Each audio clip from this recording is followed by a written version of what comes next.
Welcome to this two-part series. We're going to be talking about how you go from a slide full of bullets that is some sort of a process chart or flow chart into visually exciting either process charts or flow charts here. So today we're going to be talking about how we can go into that circular motion. I'm going to be walking you through how we can go about using this using PowerPoint's tools solely. And then the next video, we'll talk about how we can go from this to this.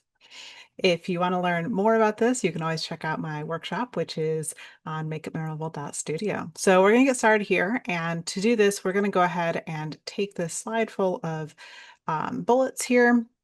And we're going to convert it into a smart art that we're going to adjust. So if we come over here to this little icon that's under the home screen, you don't want to go to the smart art option because then you have to retype everything in. But if you come here, you can see that it automatically changes your bullets into something that is smart art. Now, smart art has a lot of negative components of it in terms that it looks very PowerPointy, but we're going to adjust this so that it feels more unique to what you're looking for. With this, to make the space for the circles with the images on it, I'm going to choose this one here just because that gives me more space to work with. I'm going to hit OK. Now you'll see that when I had the bullets initially, I have this repeat option because I'm showing that it repeats in the bulleted form, but that makes less sense when it's actually an actual circle. So when I come over here and I turn it into smart art, we're just going to click on this and delete it, and then you'll see that automatically adjust it. The nice thing about this is that any adjustments that you want to make to this, like if you want to move things around, I would do that all in the smart art piece before you convert it to shapes.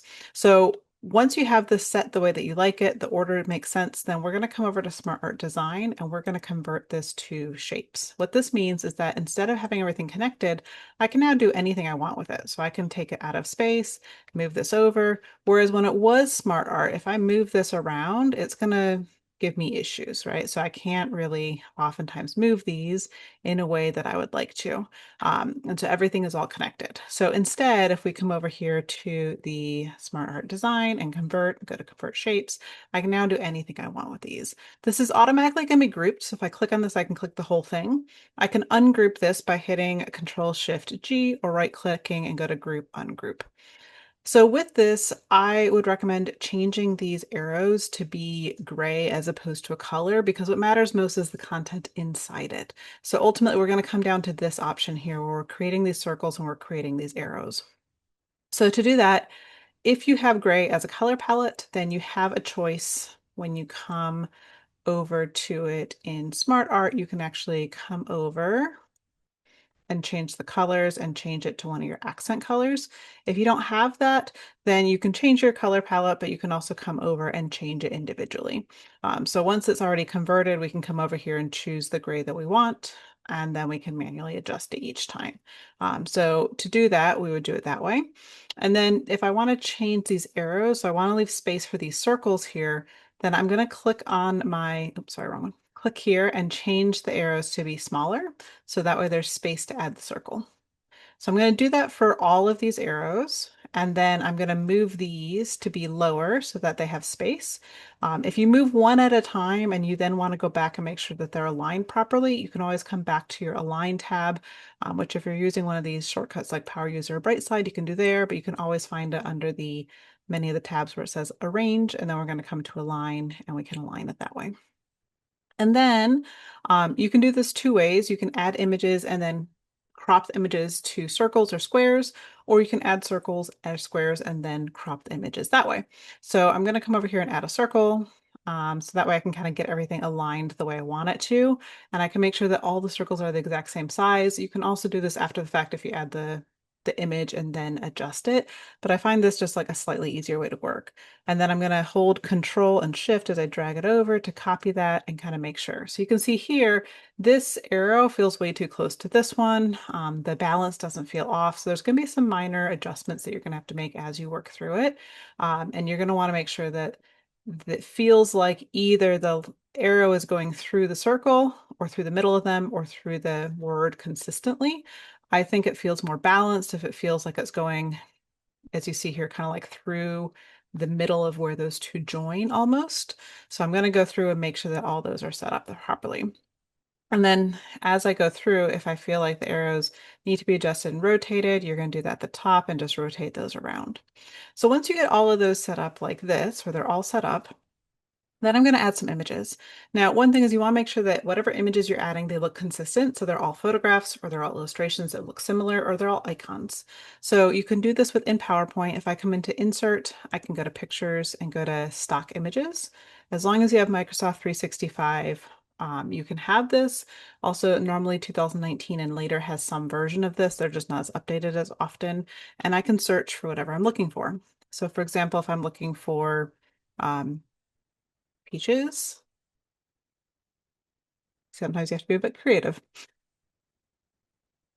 All right, so we could choose one of these for our like harvesting the garden picture if we wanted to. And you don't have, you can click on this little check and keep searching. So then I could search for dirt and choose something there and keep going until you have all of them. I'm going to insert those and they're going to insert them both at the same time. And since I've inserted these circles first, I'm going to click and drag these to be smaller. I want to use the corners. If I use the sides, it'll squish the image.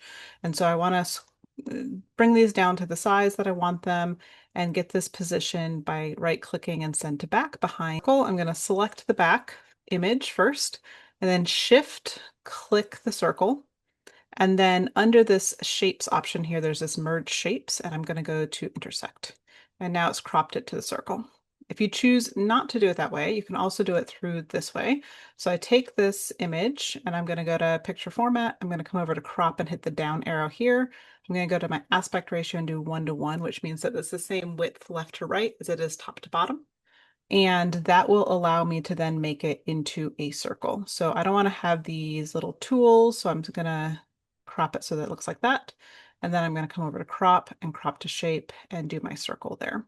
So it's a little bit more of a two-step process, and then I can put it in there. So either one works. You just want to make sure that if I do it this way, that is the same. All my circles are going to be the same size because I copied them. If I do it this way, I then want to go to my height and width over here and make sure that all of those are consistent across. So you can see this looks much bigger than this. So I'd want to make sure that that's consistent. And then once you do all of those, you have a flowchart. So I can have this then go from beginning, middle, and end. I could do that in a couple ways. So one, I can group everything back together by selecting everything and hitting group. And I can go up to my animation. And this is one of those great examples of how you can use a non-fade or a pure animation that feels intentional by using the wheel, and that's going to have it come in on one click. I can slow it down by my duration over here and make it go however long that I need it to go.